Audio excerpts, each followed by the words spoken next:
Hello everyone, welcome to today's tutorial. Today we'll be diving into making a magazine cover that stands out. We'll cover everything from how to pick your fonts and colors and how to set up your layout so that it grabs people's attention. This guide is perfect for those of you who want to take their design skills up a notch.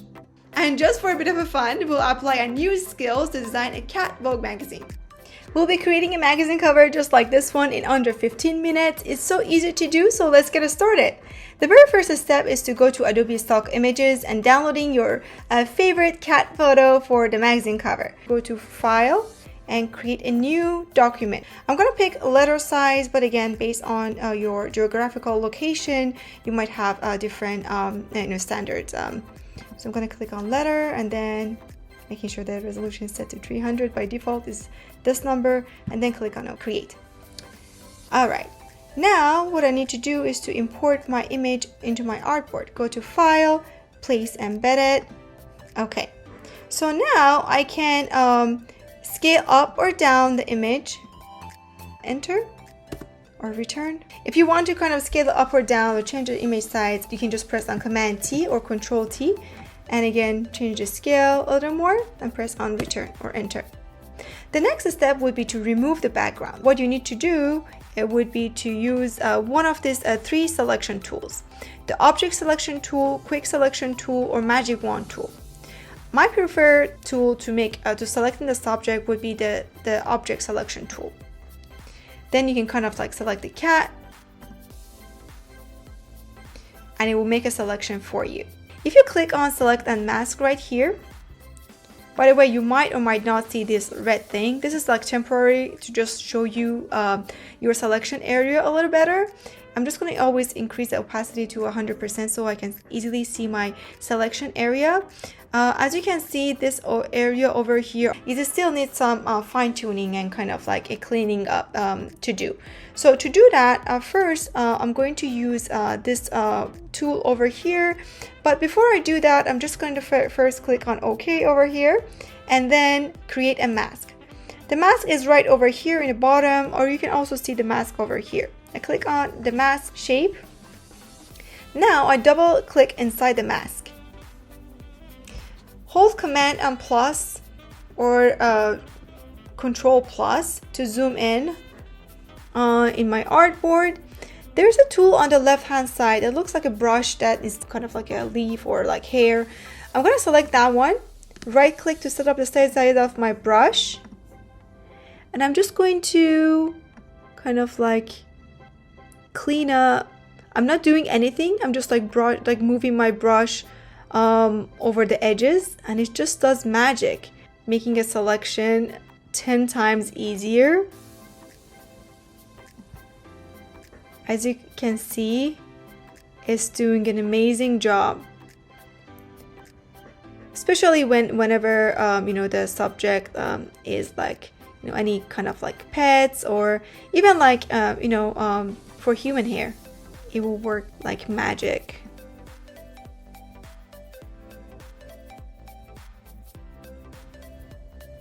All done.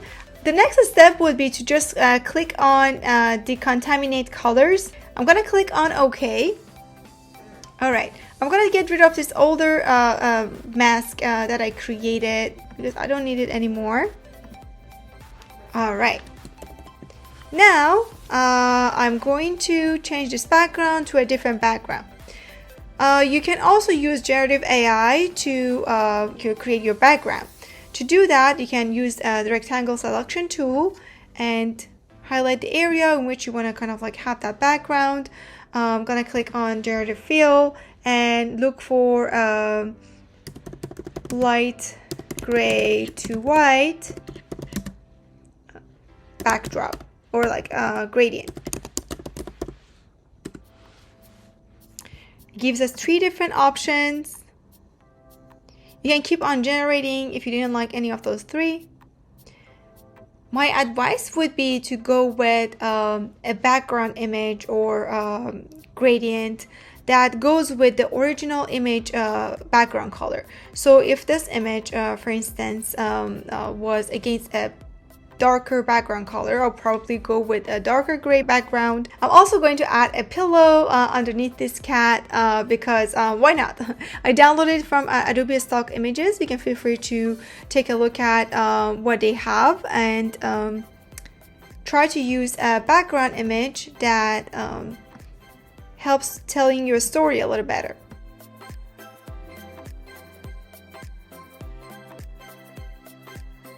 Perfect.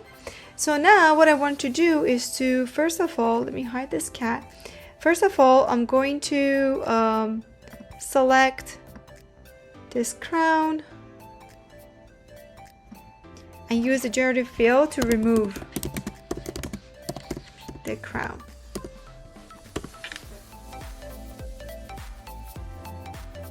Pretty good, isn't it? Okay, so now what I want to do, probably go with the second option. If not, neither of those, look good to you, you can just keep on generating until you find one that you like the most. What I wanted to do is to kind of merge those two layers. So I right click on this layer mask, click on rasterize layer, and then same thing for the crown. I'm going to rasterize the layer and then click on merge down. You can use the object selection tool and just kind of like select the pillow, but since I kind of like the shadow in the bottom, what I'm going to do would be to first go to select and mask, make sure the selection area looks clean and good. I add a little bit of a feather because it will look more natural that way, just like 1.5 or less. Then click on OK. Now what I want to do is to remove the part of this white background. To do that, I go to the erase tool. It's right over here. Right click, set up by the size of my brush, and then increase the size of my brush. Click out, go to select and inverse. And now I'm going to remove part of the background.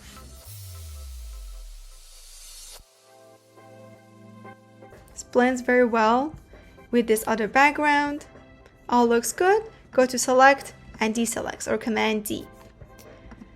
Okay, now here is our cat. So on your mask right now, you can see the original image is right here. But let's say how you can revive or kind of like subtract part of the mask. To do that, you need to click on this layer mask. Go to the brush tool or press B on your keyboard. Here you have the white and black color. Swap those two so that you have the foreground color on top and the background color as white. So what I'm going to do right now would be to first set up the size of my brush and the hardness of my brush and start kind of like painting over here. If I just bring down the opacity of this layer, and then I click on this mask.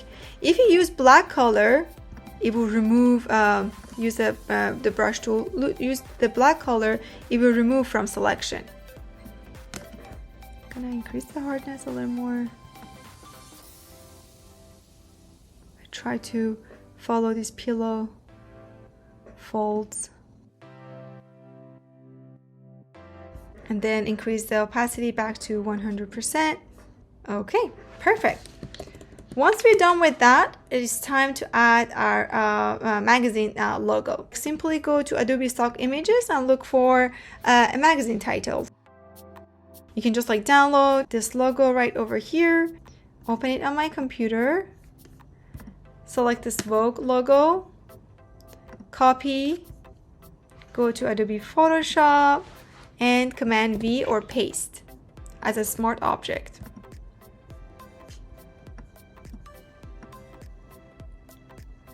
Okay, there we go. Here is our Vogue magazine title. I'm going to move the title behind the cat because that's how usually Vogue does this. The next step would be to fix this area right over here. So I select this area and then click on generative fill and then write down generative fill.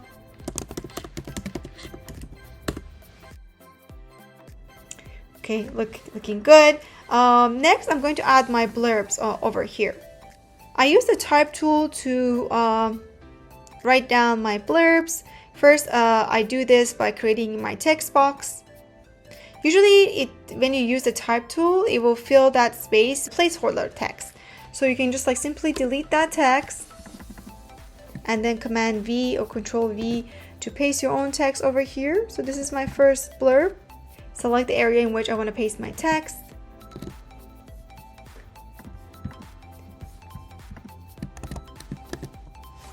Okay, so as we can see right now, it's the magazine cover is not as eye-catching as I wanted it to be. It's all the same font size and same font pretty much. For my headlines, I like the font. Definitely I don't want to go with a font that is hard to read, but probably I'm going to just stick to one serif and one sans serif font, meaning that I'm going to just like, you know, have part of it in a different font like Helvetica or Gill Sans. And then same for this one.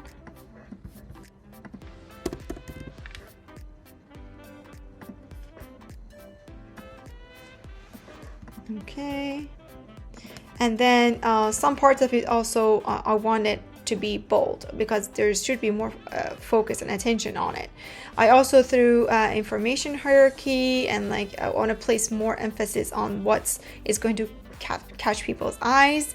So I'm going to highlight this area. I think the healthy treats part is more important, so I'm going to make that bold. If you want to extend the text box, you can always extend it. I'm going to anyway move it to the second line, and I'm going to highlight this this part of the text and reduce the font size, so these two will kind of like will line up from this from the right hand side. So this is the first one. If you want to just like do more adjustments, if you want to play around with the leading, spacing between lines, or tracking, spacing between the letters, you can definitely do so. You simply go to Windows on the menu bar and then look for character. Then I can kind of like add more space between those two, or even between those two. Easy to do. I think I'm going to highlight this portion of the text, click over here and change the font color to a color like this darker orange color. I'm gonna do the same thing with this one. Create a shape like this one, except I want to make sure that the stroke is none and the fill color is this orange color. And I'm going to place this text against that background, because without that background it will be really hard to read the text. I'm gonna go with also a color that has more of a contrast with this darker orange color. Double click on the right hand side of the layers, click on drop shadow effect. I want to just add a little bit of a drop shadow effect so it just like, you know, matches the pillow shadow. Increase its opacity, and then the angle should also match. I'm going to also work with the shape tool to create a frame around our artboard. So I am going to keep the fill to none and the stroke to this dark orange color. You can adjust the stroke size. We're pretty much done. The last thing I want to add is a barcode. I just like copied it from internet, and then I'm going to go to edit and paste it. Move it right over here, Command T. Gonna adjust the blending modes. Right now the barcode layer is normal. I'm going to change that to multiply. The only thing is missing is a crown for our lovely cat. Before I do that, I'm going to scale it down, the cat, a little bit, pressing Command T or something like that, so there's enough space for the crown. Select this area where I want to place the crown. Click on generative fill, and type in crown. Beautiful. There are many different options too. Which one do you like more? Not this one for sure. I think this one is more natural. All done. The next and very last step would be to save this document. I'm going to save it as a Photoshop file to my computer. And there we have it, a cover that not only looks good but also communicates the heart of our magazine. Through careful selection of typography to thoughtful design choices, we were able to create a magazine cover that is both inviting and also informative. Thank you for joining me today, and I'm looking forward to seeing your work.